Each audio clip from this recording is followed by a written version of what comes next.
This episode of Capes and Lunatics is brought to you by Tweaked Audio. Get awesome headphones, go to tweakedaudio.com and use the coupon code Southgate to get 30% off, free shipping, and a lifetime warranty. Or you can get there through the link on our website, southgatemediagroup.com.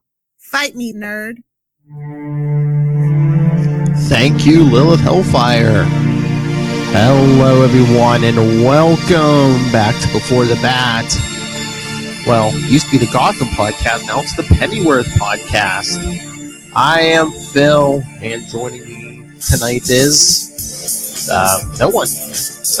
Yes, Tyler had a family emergency. It's a medical thing, but everyone's all right. But I don't want to say too much since it's not my place. But Tyler, I'm thinking about you and your whole family. Everything's gonna be fine. But, so, tonight, like I said, I am by myself. And maybe to make my rambling somewhat coherent, I'm going to do a live viewing of Pennyworth, episode 7. That's right, we're back. We took a week off for Labor Day, but it came back this past Sunday night for episode 7, Julie Christie. Again, getting these, I guess, names of famous English women. You know what? Since I'm here by myself, let me look this up and let's get the lowdown for everyone who's not familiar with Julie Christie. Handy Wikipedia. Julie Frances Christie, born April 14th, 1940, is a British actress. An icon of the swinging London era of the 1960s, she has received such accolades as an Academy Award, a Golden Globe Award, a BAFTA Award, and a Screen Actors Guild Award. She has appeared in 6 films that were ranked in the British Film Institute's 100 Greatest British Films of the 20th Century, and in 1997, she received a BAFTA Fellowship. So, again, I don't know if they're just using names or if I'm missing how Julie Christie is supposed to tie into this episode, but I don't know, enough about me. We'll dive into this episode, but then stay tuned after the episode. After I give you our social media and everything, I have a little surprise for you, so stay tuned. Alright, so Pennyworth, episode 7, Julie Christie starts with Play. The music is Play with Fire by the Rolling Stones. You get the credits. Epix presents a Warner Horizon production. And we see, assuming it's people going to work or something in the morning. It's just a bunch of guys carrying briefcases, and we see Martha Kane coming back from that wild party. I don't know if she wrapped in a bed sheet or something. Because remember, she woke up naked in a field at the end of the last episode 2 weeks ago. Looks like she's walking in to her place very slowly. The music's still playing. Oh, Thomas Wayne's in her apartment. He's like, "Where have you been? Where are your clothes?" She still also looks like she's a little bit in shock. Thomas is all, of course, what happened? What are you doing? She's like, "I thought you were dead." He's been worried sick. Why? Martha's saying, "Things got a little wild. We went out partying." He's like, "Wow, you came home naked." He wants to know where his sister Patricia's at. And Martha's like, "I don't know. I'm sure she's fine, just sleeping it off someplace." And Thomas is like, "How irresponsible." She's like, "You've never been drunk." He says, "You've been gone for 3 days." She's like, "Today's Saturday." He's like, "No, Monday." So if you remember last episode, Martha was a little, I don't know, her drink got spiked and she saw what appeared to be, I don't know if it's supposed to be the devil or just some demon. And then again, at the end of the episode, she woke up in the middle of a field naked. And after Thomas tells her it's been 3 days, we get the opening credits. I like this episode. It's a big mystery. It's like, is this really a demon, or is she just, is it trickery due to the drugs? But I mean, for a show called Pennyworth, Alfred almost seemed like a supporting character almost in this episode. I mean, we see some of his story in a little bit, but again, it seemed like a B story. It seemed like the Thomas and Martha stuff take precedence in this episode. Which I guess it's the bigger story, because, it's like, are they dealing with the devil? Are they dealing with Satan? Did someone say Satan? Alright, credits are over. We see birds calling and flying. And we're in a room. There's chairs and stuff knocked over. Oh, go outside. There's a lamp knocked over in the hallway. Where is this? Oh, it's Alfred and his mates. Alfred and his mates. Tearing through this house looking for something. They said, nope, can't find anything. They're looking for, his old captain, who he believes, killed his, fiancée, Esme. So, guessing this is his house, maybe? Oh, they found a uniform. It has a bunch of medals on it. Besides the medals, it's his fiance's, engagement ring tied to the uniform with all the medals. So he killed his woman and took her engagement ring and wears it like a badge of honor, I guess. And you can tell by Alfred's face, he's not happy. Although who would be? He's saying the witch is right, the fortune teller who told him. And again, he's saying it's my fault Esme's dead. See, this is interesting. It's like, when this show started, I think me and Tyler already brought this up, that it seemed very grounded in reality, and now we're getting like fortune-telling witches and, our Thomas and Martha actually dealing with a cult leader who like works for the actual Satan. Yeah, for a Batman show, this seems to be taking a supernatural bent. Oh, and I believe this is the captain's maid shows up. She has 3 guns pointed in her face. She only comes to clean on Mondays and Thursdays. She only cleans his quarters and not touch the rest of the house, she says. So, I guess they want all kinds of personal information on the captain, and meanwhile she's just like, I come and clean Mondays and Thursdays. So I wonder, is this woman supposed to be like a spy or just, I don't know, because she doesn't, she seemed a little shocked with the guns in her face, but she doesn't seem intimidated by these 3 men like interrogating her. She must be related to, Olga, who was the Penguin's maid on Gotham. Oh, we're back to our friend Bet, who narrowly escaped death a few episodes back. Harwood's ready to leave and take his place back in high society. So he's telling Bet, wish us luck. Oh, or Harwood and her sister not letting her go. So I know a couple episodes back, Tyler and I were trying to, and even before the first couple episodes, when Tyler, Charlie, and I were reviewing this, we were trying to decide the time period this takes place in. The description on the Epic's website says in the 1960s. So, but again, just like with all these Batman live action stuff, they seem to like blur time periods and stuff. But that's what I would have guessed is the 60s, even though some of the decor looks 70s, and that's where most of the TVs we've seen have been black and white. They had some color TVs in the 60s, didn't they? Oh, we're here to see Dr. Gaunt, who has an older woman with a gun standing guard outside. Dr. Gaunt will want to see Harwood. A lot of skullduggery taking place in high society in this time period. There she is, Dr. Gaunt, who we saw at the big shootout. What was it, 2 episodes back, when Alfred came in and blew the guy's head off with a shotgun. And so she's talking to Bet's sister. She says, oh, look who I have. It's Harwood, who the No Name Society had tortured in the beginning of this season. Oh, yep, Dr. Gaunt. Like she said, Dr. Gaunt is happy to see him. She's like, I thought you were dead. So, were they friends, or she just thinks she can use him for the power he wielded, and I guess may wield again. Oh, back to Thomas and Martha, going to the house where the party took place.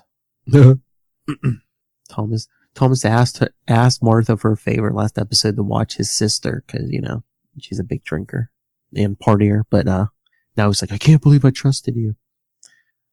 Isn't it always the way? Man and a woman meet, they bicker, and then realize they're in love and get married. And now she's telling him how she woke up naked and no idea how she got there. Nope. She thinks she rang the doorbell. It's Crowley's the manservant answers the door. I don't know. The manservant reminds me of somebody, the little Weasley guy, but I can't remember. I don't know who. Maybe it's someone from Gotham, or he looks a little like the Ripper from, what was that, 2nd or 3rd episode? Maybe. But Martha wants to see Crowley immediately, and the little Weasley manservant offers them a drink. All Martha wants is to see Crowley. Oh, she even asked him, who are you? He's like, I thought you'd remember. Such fun we had. Uh-oh. She says, if I don't see Crowley and Patricia Wayne down here right away, I will call the police.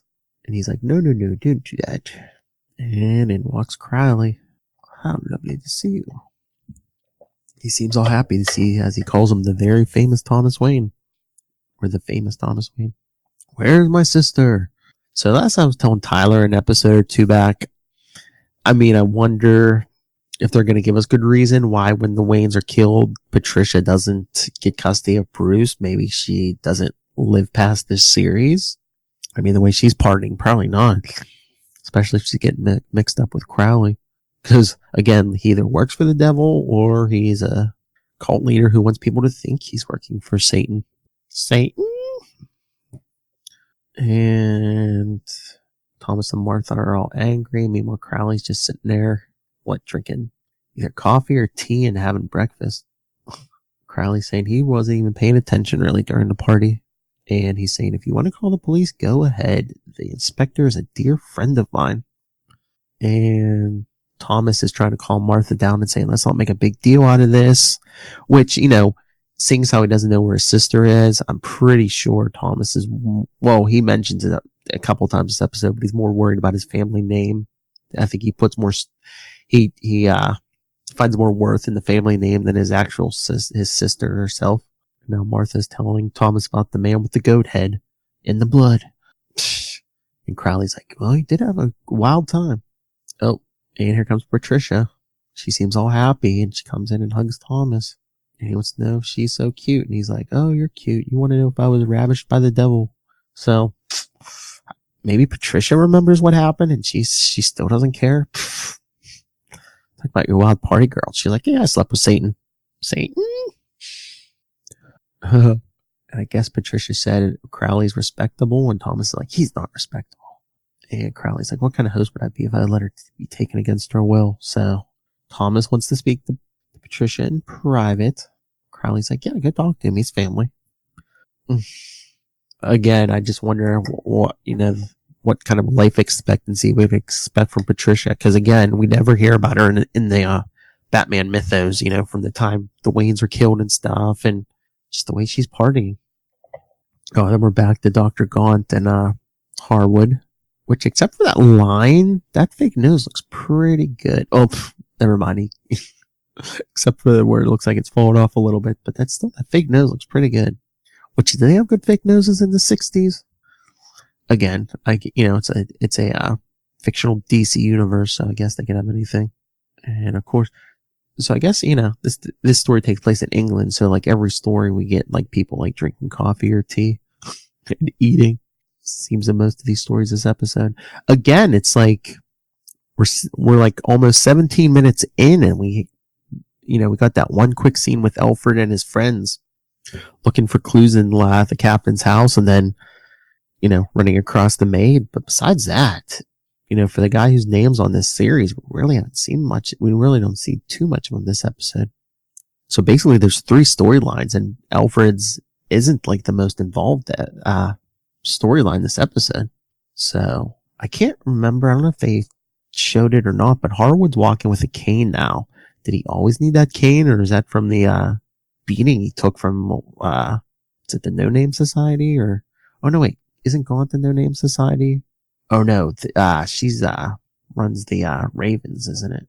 And Gaunt's telling him the government's going to arrest him if he reveals himself, and they won't make the mistake of letting him live this time. Yeah, they're going to let the Grand Council of the Raven Society know they are alive.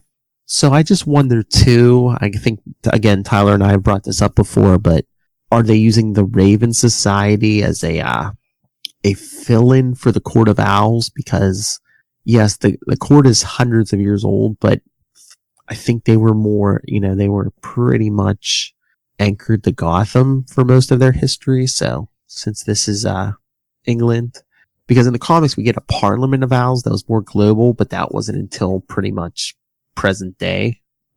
As far as I know, not, just like maybe 2 or 3 years ago. But okay, but we're back with Thomas and Patricia. They're like out talking in a garden or something. And Thomas calls Crowley a bad hat. Boy, for a show where we've heard some foul language and even seen the occasional moment or two of nudity, it's just calls him a bad hat. But I guess that's just fancy rich people. And Thomas is telling Patricia, you have a family that loves you, but you also have responsibilities. And Patricia's explaining to him, you asked me before why I was so unhappy, but I felt dead inside, and now I know, I can see. For the first time in my life, I'm alive, and Alistair showed me on the way. Again, was it Alistair or was it Satan? Satan! And Thomas says he's just a jumped up pimp, a devil worshipper. A devil worshipping pimp. Yeah, that sounds like someone Batman would beat up if he was around. And Patricia says, you're not worried about me, you're just worried about the family name. And he's like, so what? And she's like, you're just worried about the share price. He's like, of course I'm not worried about the share price. Which, you could say that's kind of selfish of Thomas, but if Wayne Enterprises or Wayne Industries is around now, you gotta worry about the stock price. If you have people working for you, if you have hundreds or thousands of employees, well, yeah. There could be layoffs. You could be ruining a lot of people's lives just by being, an irresponsible party girl, Patricia. Patricia's saying, why do you care why I'm happy? Just so long as I am. And Thomas doesn't believe it's anything, besides trickery and drugs. And get another song. Hands to hold someone. Oh, see, okay, we are back with Alfred finally, who is taking the engagement ring off the general's uniform, and he's cleaning it with a toothbrush at the kitchen sink. And his mom's like, are you hungry? I think she's worried about him. Liver and onions. How are you going to tempt somebody with liver and onions? She's like, I'll just make some eggs then. See, there you go. Eggs are good. Liver and onions. Unless you make an omelet, I could, maybe. If you do some liver and onions, maybe in an omelet. I'd say hold the liver though. Oh, there's the dad. The music's still playing.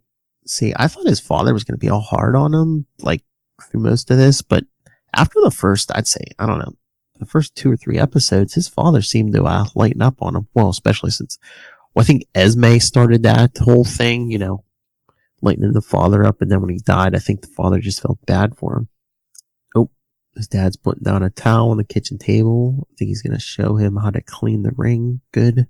Because, I guess, the dad's butler. He knows I'm sure he knows how to clean, rich people's jewelry and maybe, probably clean rich people's everything. What is that, sugar? He's going to make a paste with some sugar. He's saying you make a paste. He said he once polished a Hempworth diamond for Lady Fortabass. I think I can manage that little thing. So see, yep, he has cleaned rich people's jewelry. So he's got that sugar powder in his hand, and he's working. Looks like he's working the ring into the sugar. It's hard to see, but then you dip it in the water, and ooh, look, it sparkles. Lint free. Oh, the rag, I guess, that he's using to dry it off. It says great color. She would have made a wonderful daughter-in-law. Aww. See, that's what I'm saying. I think, the father didn't, I don't know if the father had no respect for Alfred until Esme came on the scene. Alfred's mother calls his father His Majesty, although it's all. And Martha's still sitting there talking to Alistair Crowley and his little manservant, offering her food. What do they got? Looks like they got a bunch of fruits, maybe fruits and vegetables on the table. Oh, some sandwiches maybe. I'm sure the pot probably has coffee, orange juice. Oh, Crowley's telling Martha whatever happened only because you wanted to. The only compulsion in our religion is desire. And Martha says, I don't care what you say, you're nothing but a little con man. He says he's been vilified by popes and kings, and I'm still here. And the manservant's lighting his cigarette. Oh, Martha says, well, Thomas Wayne is no pope. The Wayne family are billionaires. Do you think they got that way by sermonizing? They've crushed nations. Oh, has Charlie Esther been right this whole time? The Waynes have crushed nations? She's like, you're a flea. He's like, oh, the deadliest of creatures. Mm-hmm. So I guess Crowley's like, yeah, you call me a bloodsucker. I work for Satan. Satan? No more, Thomas is like, Mr. Crowley, I warn you, if you've harmed my sister, you will pay it dearly. They said, let's go. Martha's like, you're leaving her here? He's like, she's an adult. So, I don't know if Thomas has just given up and thinks it's a hopeless cause, or, well, you know, maybe Thomas is like, well, at least maybe she'll make less of a spectacle if she stays here than like running loose on the streets. Who knows? Thomas is like, Patricia, if you change your mind, call me. She seems all calm. She's like, thank you, Tommy. She blows a kiss to Martha, and Thomas and Martha walk out. Although Martha seems a lot more upset than Thomas is. Martha says, you can't just leave her there. And Thomas says, I did. That's where she wants to be. Crowley will tire of her, and she'll call me, and she'll come back and ask me for more money. That's how it always works. Oh, Martha called him a bad name. Oh, Thomas said he thought she was, like a regular woman, but he said she has issues. And he gets in a cab and drives away. And Martha says a bad word. And back to Alfred. I'm walking down the street. The Rutland, what is it? I think it's in an officer club, I guess. Oh, getting mouthy with the guy out front. Oh, yeah, the Rutland Fushler's Regiment Club or something. Oh, no. And Alfred seems to leave, but, I think he just came out of the kitchen. He must have came in the back door. Ugh. It's a bunch of old guys in uniform. Private Alfred Pennyworth, Special Air Service. Now, excuse me for disrupting you. Oh, he's telling all the old guys, I'm looking for one of your officers. Captain John Smith Curzon, 3rd Battalion, retired. Oh, Captain Curzon, someone must know who he is. He says, I'm all for loyalty and all that. But this bloke has dishonored your regiment. You owe him nothing. Oh, get a lot of F-bombs as one of the guys is trying to throw him out. You see an older officer saying, let him go. He says, thank you, sir. I'll try to be brief.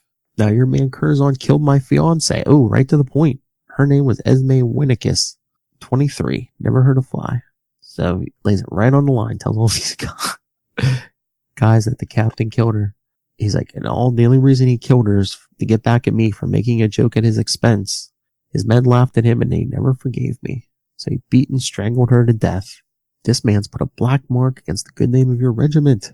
So is that the theme of this episode? I guess that, what's more important, personal honor, or people, or, a family name, or like the reputation of a regiment. He's like, Alfred's like, okay, no one's gonna help me. Well, I won't be responsible when I find them. So can I say chinless wankers? Because that's what Alfred said. Oh, and again, Sergeant from inside was gonna punch out Alfred or try to punch out Alfred in the alleyway, but who's yelling from up above on the roof? Oh, that old officer's coming down again. He says these guys have more, no sense, or Alfred asks him if he knows what Curzon is. And the captain's like, on the surface, your story sounds absurd. He's like, it does, but you sound like an honest man. And Alfred says, all my life it's the truth. And the old officer is saying, you're asking everyone to betray one of their comrades. And Alfred says, yeah, a lunatic, a murderer. So I don't know if the old officer here is thinking it. He's like, I'll make inquiries. Rutlands look after their own. Where can I reach you? Severed Arms Public House. That's kind of a macabre name, isn't it? Severed Arms? Or is that like an English thing I'm not getting? But that sounds like I don't know. Why would you name a place like that? Oh, Martha was sleeping and she just woke up. She got an image of the figure with the giant, goat's head or whatever. And so she goes to Thomas's. Boy, this is some story. You're like, how did you meet? Oh, well, we met in England, and the first couple of weeks we met, Martha was drugged, and this cult leader who claimed to work for Satan got a hold of her, and Martha's telling Thomas she had a dream, and now she's remembering more and more. She's talking about the devil. Yep, she's saying she started to remember, and looks like she's about to cry. She doesn't want to say it, and it's horrible. She said it's unspeakable. I can't begin to describe the foulness. So Thomas is like, were you sexually assaulted? She says, no, it's not that. It's worse. Worse? She's like, I don't know how worse. I just don't. I just felt something evil happened. Uh-oh. See, that's the other thing Tyler and I have talked about. It's just like, so did the devil get a hold of Martha's soul? Or is there a curse on her? You know, like to meet her end in a dark alley years from now? Is this going to be part of, at least for this series, you know, is that going to be the thing? Or like Wayne's going to be cursed between getting killed in the alleyway and then their son becoming this dark figure seeking vengeance? And they're talking about contacting the police, but they're saying the police aren't going to believe Martha any more than Thomas. And Martha says she's going back. Thomas doesn't want to go. She says, well, then can you at least contact the authorities if you don't hear from me in a day or two? Can you do at least that much? Nope. Thomas grabs his hat and coat and follows her. And they're back at the Crowley house. Again, this is like a long, big... Oh, a couple just walked by the street with a pig in a baby carriage. Is that like an English thing or just like a funny Easter egg? And Thomas is saying, tell Crowley, let's not waste time on more formalities. How much? He's like, what? He's like, you know what I mean.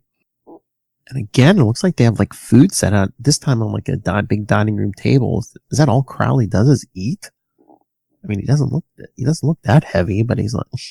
Now Thomas is saying, I've spent years freeing my sister from the clutches of pimps and perverts. He's like, and you also, you know, always comes down to money. Crowley's like, no, I'm fond of your sister. I'd hate to lose her, even if she wanted to leave, which she doesn't. Martha knows what I want, don't you, darling? Martha says, yeah, good beating. Thomas is like, what do you want? He says, I want your soul, of course. That is, my master wants it. Again. Satan. Fine, consider it yours. Give me my sister. He's like, you're a businessman, Mr. Wayne. You know that saying something does nothing. We'll need a contract inked in blood. And Thomas is based like, really? This? And Crowley's like, you're a well-educated modern man, you know, intelligent. Of course you don't believe. And he says, but there's a beast inside you. And Thomas is like, no, there's not. Crowley moves his hand and the door slams shut. And Thomas says, that's cute. Wayne Enterprises has doors like that too. And Crowley says, Wayne Enterprises, how marvelous it must be to be a billionaire. Such freedom. And Thomas says, I see. When you say you want my soul, you mean you want my company. He's like, dream on, Buster. Crowley's saying, you know, my master doesn't care about you, your company, or your name. He just wants you, your spiritual essence. Thomas, oh, you're a good con man. I see how you brainwashed my sister. You need to eat more than parlor tricks. Patricia walks in and Crowley says, your brother thinks I brainwashed you. Oh, Patricia's saying he's a lovely man. He's a teacher. And Martha's just flipping out. And Thomas says, I'm trying to make a deal and you're just making it harder. And Crowley's like, how did you asking Thomas and Martha, how did you two meet? Was it at the league meeting? And Thomas is like, what league? And Crowley's like, oh, no. Come on, the No Name League. And Thomas was like, what league? And Crowley said, next you'll tell me you're not working for the CIA. And even Martha's like, you're the CIA? He's like, no, I'm not. And she's like, I should have guessed. And even Patricia's like, the CIA? Laughing. He's like, I'm not. Where'd you get such a notion? And Crowley says, my boss. Where else do you think? Thomas says, it's dangerous to spread that kind of lie. Nope. There's the manservant being all creepy. Patricia. Patricia says, oh, I'm actually impressed. She's like, have you killed people? And Martha's all like upset now because she thinks Thomas lied to her, which she has, I guess. And Thomas is like, so for my sister's freedom, you want me to sell my soul? And Thomas is like, oh, come on, I'll give you 50,000. And Crowley's like, no. Oh, Thomas is offering 200,000 pounds. And Crowley says, no, my master wants your soul. Oh, and he's telling him, think of the power you'll get. And Thomas says, I can buy and sell creeps like you. And Crowley's like, see, there is a beast inside you. Thomas says, I'll play along. Okay, you're Lucifer's servant. But I don't deal with underlings. I need to speak with your boss. And Crowley says, no, he usually just talks to saints and people like that, because he usually doesn't talk to anyone, but there's no harm in asking. So they go down to the creepy basement dungeon. Bunch of candles lit. I think that's some kind of skull sitting on an altar. Oh, must be some kind of satanic church, because there's a bunch of chairs set up. And Thomas still wasn't believing. When Crowley says, what happens? What about if you actually do meet him? And Thomas is like, yeah, let's just get on with this. And creepy manservant setting up a movie screen, like a small screen for a projector. And here comes the projector, I believe. Trying to remember from my first watches. I think it's a reel-to-reel, of course, because it's the 60s. Yep. Thomas is like, okay, whatever. So Thomas is putting his hat and coat down and says, alright. It's like, okay, what do you want to show me? And creepy manservant starting the reel-to-reel. And see a bunch of naked people. He goes, blue movies? But no one say anything, so he turns back around. And people are getting fondled. I don't know if this is supposed to be... Is this an orgy? Oh, naked woman holding something up. I'm assuming some kind of offering or something. Again, it's hard to see, and now we can't see the screen, but just a bunch of naked people. Now all we see right now is the look on Thomas's face. Oh, I think I saw the guy with the goat's head or whatever, but I think that's all he was wearing. Got the devil inside of her, so to speak. It's hard to... Oh, here moaning and panting. Your family must have been a right old mess to turn a woman that way. Oh, is he talking to Thomas about his sister? Did you ever have a go? If you haven't, you should turn. You should. Oh, I think Thomas was getting into the movie, but then I think they showed at least one of the women was his sister. Oh, Thomas is beating the creepy manservant. Oh, now he's choking him with something. I don't know if it was a chain or a rope, but the manservant's still laughing while he's getting choked, and Thomas is just like choking him. Oh, got like blood coming out of his mouth. I don't know if it's from the choking or the beating, probably both. Thomas is on the ground, he's choking him. Oh, I think he's taking the film and shoving it in the manservant's mouth and wrapping it around his head. He's choking him some more with his bare hands. Between the film and his hands, he's just choking the manservant. Oh, he stops, but the guy's still alive. Thomas is all shaken. What you say about my sister? Crowley says, and you say there's no beast in you. Like, he almost killed a guy.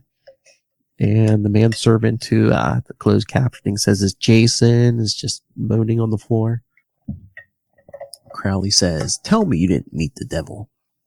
And we see Martha and Patricia upstairs. Oh, Thomas comes up, grabs Patricia, and Crowley's telling her, your brother and I reached an understanding. You must do what he wants. I command it. And Thomas is saying, Patricia, and he grabs her by the hand and he's yanking her out the door. Martha's running out after them. Crowley, goodbye, all. And back to Alfred and his buddies. They're walking down the streets. And I guess, I don't know if the old officer came through with information, but his buddies are saying, how do you know this isn't a trap? There could be a whole battalion of guys waiting for us. They're back at their usual bar they hang out at. And his buddies are still like, you're going in blind. And Alfred's like, I have no choice. This is my only lead.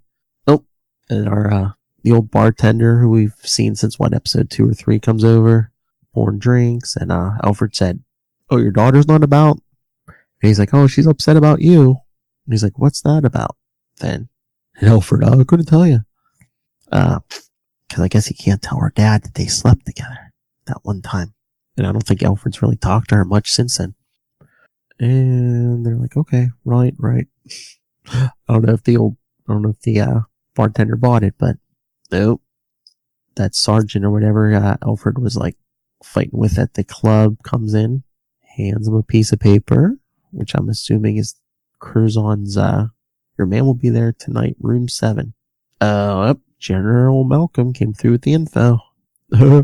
Dave Boy's like, see, Mr. Doom and Gloom? No bother. We're a trap. So his friends are saying, we better go early and heavy. Alfred said, no, I don't think so. This is a one-man job. So, yep, he wants to go into guns a-blazing by himself. You're in a dark frame of mind, Alfred. Yeah, he's been since his fiancée was killed. And Alfred's saying, hey, if it is a battalion, like 1 or 2 more guys are going to make a difference. And get a shot at the countryside. And Harwood painting Beth's sister's toenails. I don't know what's going on with those two. I don't know if the sister is just broken Harwood. Now he's just like, oh, maybe that's a thing for feet. Is that a different nose? That nose looks, it's like a lot lighter. Like, I swear earlier in the episode, the fake nose looked like it was almost the same color as his skin. Now it's like, not white, but it's like a lot lighter than his skin. It's like very much more noticeable. Oh, there's Bet. And Bet wants her toenails done, but he said, I can do you one better. He says, according to the Ravens, there's news about Alfred Pennyworth. And Bet's like, oh, it seems he found out who killed his fiancée. Boy, news travels quick. Esme, because I guess Bet thought they were friends. Well, I don't know why. It's only because she kidnapped her once. It's like really the only time they really pretty much met. Oh, back to Thomas. Staring out the window at night, huh? Martha wants to know what happened. Oh, still got blood on his shirt from when he was strangling them, beating the manservant. He's like, nothing happened. She's like, you saw him, didn't you? And Thomas says, we were never there. Not any of us. You understand? And Martha's shaking her head, yeah. So even Thomas is rattled. Mr. CIA is rattled. And she said, you saw him? No. So is it just the way he saw his sister, or was it something else? And we see a couple walking down the street. We see a car pull up. It's Alfred. Okay. Royal Almshouse. That's where he's going, I guess. See, on the first viewing, it didn't seem like we saw much Alfred, but we're seeing a good bit of Alfred. I still think that Thomas and Martha's story is the big one this week, but we're getting some Alfred. I'm just worried Thomas said, I mean, either way is fine with me, but I don't know. I'm almost afraid Thomas and Martha are going to like start taking center stage more and more. Just like with Gotham, it was supposed to be Jim Gordon's story, but then they started adding in all the villains and young Bruce Wayne. All right, Alfred's in. He's sneaking around the hall, dark hallway. I guess he's going up to room 7. Oh, he runs into Bet. He's like, hey, you're supposed to be dead. She's like, well, I'm not, am I? Let's get on with it. And I think the guy he's looking for has heard them. Yep, they both get to room 7. And he's like, let me handle this. Where did she say that? Alright, he's opened the door, he's in room 7. Nope, he's not in bed where he was before. Bet's like, come on. Avenge her friend who she met once by kidnapping her. Oh, they see him at the end of the hall. Alfred's chasing after him. They're out a side door. Oh, there might have been like a fire, like an emergency door, because it looks like they're on the roof or something, running down a staircase. Big chase scene. Alright, they're down to the street. They're running, looks like a alleyway. The guy's shooting at Alfred. Oh, Alfred pulls a gun and shoots back. More running. Guy's running down the street. See Alfred jogging after him pretty quick. So the guy still has the gun in his hand, but he's not shooting anymore. Unless he's out of ammo or something. They're running. And see Alfred picturing Esme in his head. When they first met, when he proposed. Yeah, rage and adrenaline. That'll give me some speed. Oh, I think the guy just came to a dead end. Maybe more ways than one. Oh, the bus goes by and the guy's gone. That old gag. So what, did the guy grab to the side of the bus or something? But Bet's caught up with him. Alright, and we see Dr. Gaunt giving a speech, saying our enemies call us zealots, and they are correct. Zealots we are, and proud of it. She's talking to a group of men, and when did rigor and discipline and duty become terms of abuse? And who were the great men and women of history who changed the world? Moderates? No. Zealots like you and I. People of faith. She's going like this, but she might as well just be given the CK. Those citizens that are not loyal patriots shall be silenced. Those foreigners who are not our friends, shall be expelled. Oh, Alfred's father's in the crowd. We shall put down sexual deviance. So basically, foreigners bad, anyone who's not a straight person, bad. People who disagree with us, bad. Glad we never see any of this anymore. Fake news. She says, "We'll lurk in the shadows no longer. A revelation is coming that will shock the world." And she's screaming, "Are you with me?" And all the guys and everyone in there cheering. Even Alfred's father standing up and giving her a standing ovation. And the episode ends kind of abruptly on Alfred's father giving her a standing O. All right, so that is Pennyworth, Season 1, Episode 7, Julie Christie. All right, so I have rambled for almost an hour. All right, so I'm going to let everyone get out of here. Hopefully Tyler should be back with me next week. So send us your thoughts. What did you think of this episode? That would be a great opportunity. Send me your thoughts on Episode 7, and then we can get a quick overview of what Tyler thought, and we can all discuss it as we jump into Episode 8. So email us, capesandlunatics@gmail.com. You can find Before the Bat on Facebook, on Twitter, @BeforeTheBatPod. You can follow Capes and Lunatics on Instagram. You can call our voicemail, 614-382-2737. That's 614-38-CAPES. So see, you don't even have to write an email. Just pick up your cell phone and dial 614-382-2737. And you can leave us a audio message. Subscribe to our the Capes and Lunatics YouTube channel. We have a weekly newsletter, capesandlunatics.home.blog. And you can always watch us live on the Capes and Lunatics Facebook, Twitter, or at getvocal.com/channels/capes. All right, so I promised you a surprise treat since you had to listen to me ramble for almost an hour. Recently, just a few days ago, I was on a special on the Into the Night, a Moon Knight podcast. For those of you who may not be familiar, although Ray, who runs that podcast, has been on here more and more, so you should be familiar. If not, you may not be familiar with Mr. Noel Tate and his band The Leader. They do all the the theme song and all the music for over there on Into the Night. They have a new album. It's going to be dropping digitally this Friday, September 13th. So if you like what you hear, what I'm about to play, go check them out on Bandcamp, and you can buy their album there. It's called The Othervoid. It's inspired by a Moon Knight run by the writer Warren Ellis. So yeah, again, you've had to listen to me ramble for an hour. So again, go check out the band The Leader at Bandcamp, and pick up the new album, The Othervoid, this Friday, September 13th. All right, here's the single that they have up. So again, I think it's all right to play. I played it on Into the Night, but yeah, this is right from The Othervoid, so you're getting a sneak peek. This is the single called Box. All right, everyone. Again, Tyler should be back next week, but until then, same bat time, same bat channel, the Pennyworth Podcast. Good night, everyone. Thanks for keeping me company. Good night.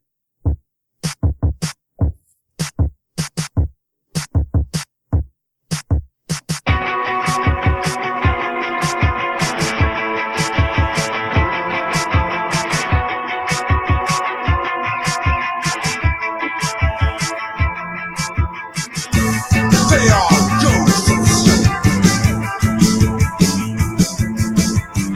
You can't touch the angry dead. A haunted melody. A city that isn't living. A world beyond. They map the afterlife. They shroud the dead. Touch the untouchable.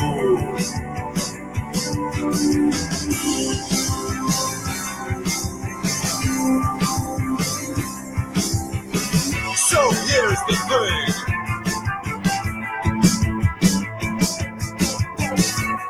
lack of consciousness. I hate ghosts. Chains and non-corporeal limbs. A world beyond. They map the afterlife.